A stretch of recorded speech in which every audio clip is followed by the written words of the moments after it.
Alright, so you have about $1,500 to build your dream gaming PC. How are you doing it? There's so many parts, so many options, so much confusion out there. Well, fortunately, I'm going to show you exactly how. We're going to build a $1,500 gaming PC today. Let's do it. Alright, so first order of business, we need parts. And I'm using PCPartPicker.com to basically plan out the entire PC build and make sure everything is compatible. On that list, I'm going for an i7-13700K and an RTX 4070, which should be pretty good for 1440p gaming. Then we've got like 32 gigs of Corsair Vengeance RAM and an MSI motherboard. But I'm going to go ahead and order these parts and we'll go over all of them when they get here, and I'll show you how all of this works.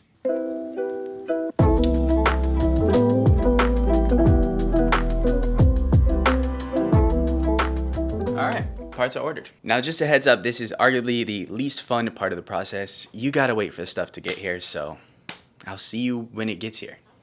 Alright, we've got everything we need here. The parts are in. We've got our case, our motherboard, our graphics card, our power supply, our AIO, our CPU, everything we've got here. Starting off with the case, which is actually the sponsor of today's video, Antec. Huge shout out to Antec for sponsoring this PC build. This is their P20C gaming case. It pretty much has everything you need for any type of PC that you want to build. So this has the ability to mount a 360mm radiator on top, comes with 3 fans on the front that are also addressable RGB. And what's really cool is this case actually has a built-in RGB controller in it. So you can connect all of your fans to the built-in controller and control it from the button on the case, or you connect it to your motherboard and sync it that way as well. Additionally, it's got a GPU bracket mount so that your GPU is not sagging. Also supports vertical installation on GPUs. Has a ton of space here, ton of PCI Express slots. The other thing I really like about this case is how easy it is to use. So for example, it's got this magnetic cover on the top here,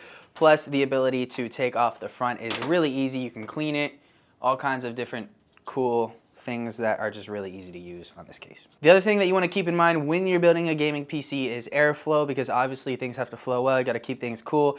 This case does the job, has great airflow, lots of spots for fans. So you're going to be getting good amount of air coming through here and keeping all of your parts nice and cool for those high intense gaming sessions. Antec also hooked it up with their X1000 power supply here.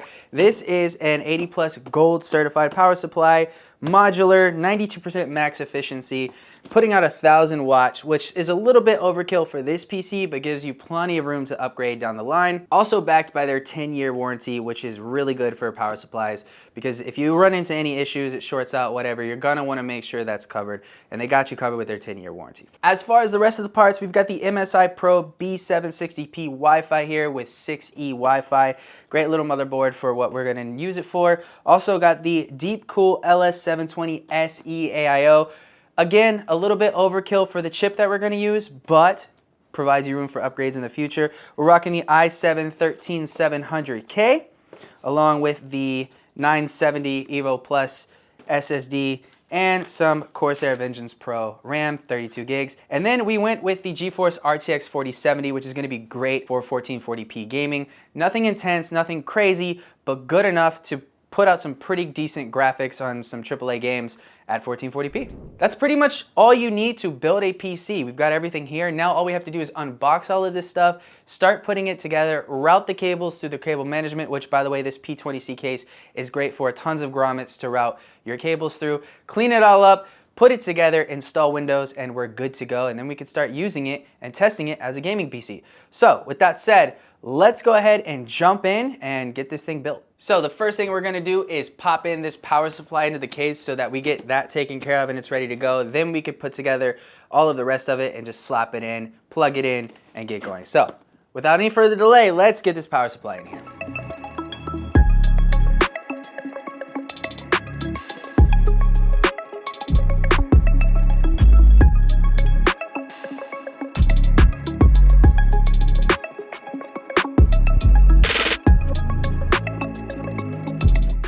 All right, so the biggest question I have right now, a little rusty on building PCs. Also, these new 40 series GPUs, I'm not sure what power connector they use. So I'm gonna unbox this just to double check and see what cables I need to run from my power supply to here.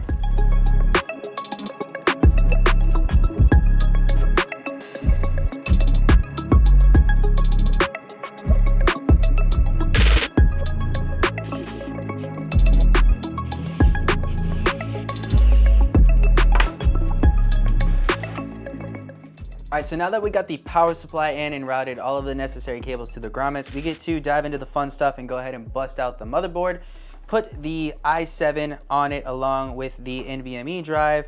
We'll probably wait on the RAM, but we'll see here in a second. But basically, we want to make sure that we get this taken care of first, and then we can just slap it in there, screw it in, and voila.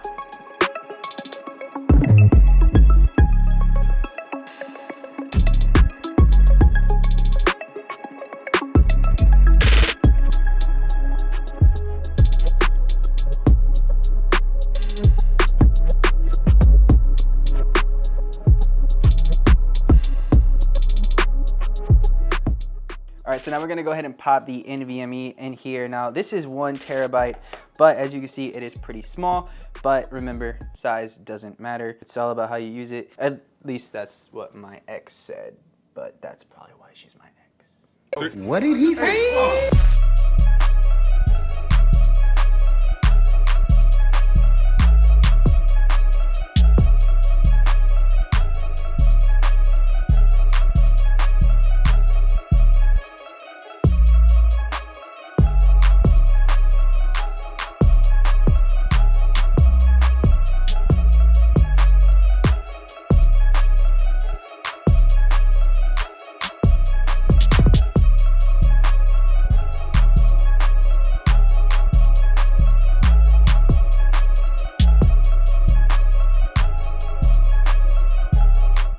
So now that we got the motherboard in, what we had to do was route all of the cables. So the power cable, the RGB cables, the HD audio cables, all of that. That is arguably one of the most tedious processes of putting together a PC. It requires a lot of patience, a lot of maneuvering in places that you can't really fit into. Anyways, moving on. Once you've got that plugged in, you got all these plugged in, now we can go ahead and put in the AIO. Once we get the AIO in, we can get the GPU in, and we should be able to fire it up and test it out. So let's go ahead and bust out the Deep Cool AIO cooler and throw some thermal paste on here and get this thing mounted, get this radiator mounted up here.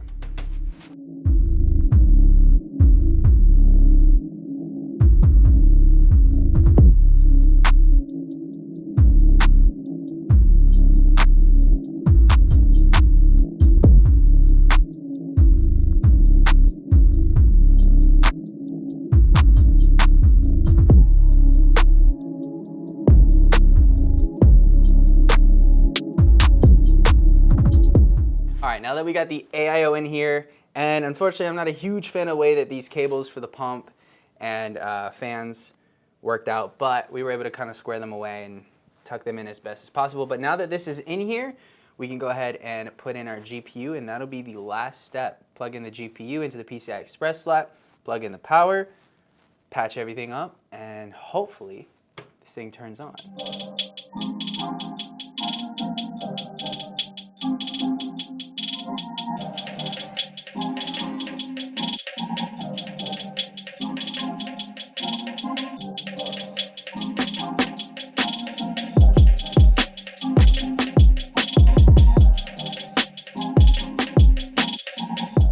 All right, moment of truth.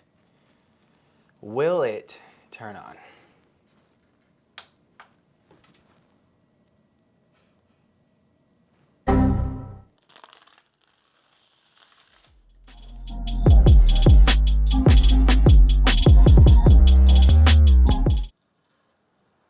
It didn't explode. Okay, now there's really only one thing left to do, and that is to test this out as a gaming PC. At the end of the day, we built this as a $1,500 gaming PC, so it only makes sense for me to go ahead and test this out, benchmark it, run some games on it, see how it holds up. Now, with it being a $1,500 gaming PC and the specs that it has inside, it should handle most AAA titles at 1440p really well. So let's go ahead and dive in and see what the results are.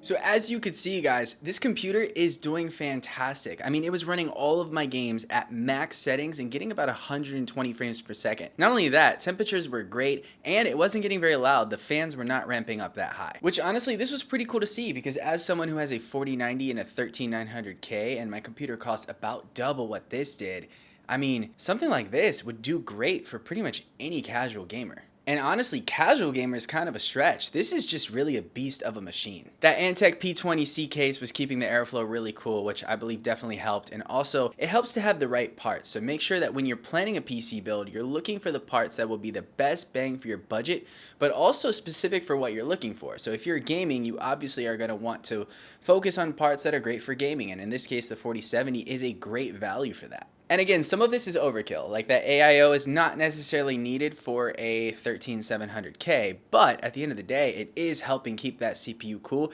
and provides a little bit of extra room for upgradability down the road. Big shout out to Antec for sponsoring this video and making this possible. Much love to you guys. I will have links to everything in the description below, as well as the PCPartPicker.com list that I used to build this PC in case you want to do the same. Be sure to subscribe to the channel so you can see more videos like this, and as always, I'll see you on the next video.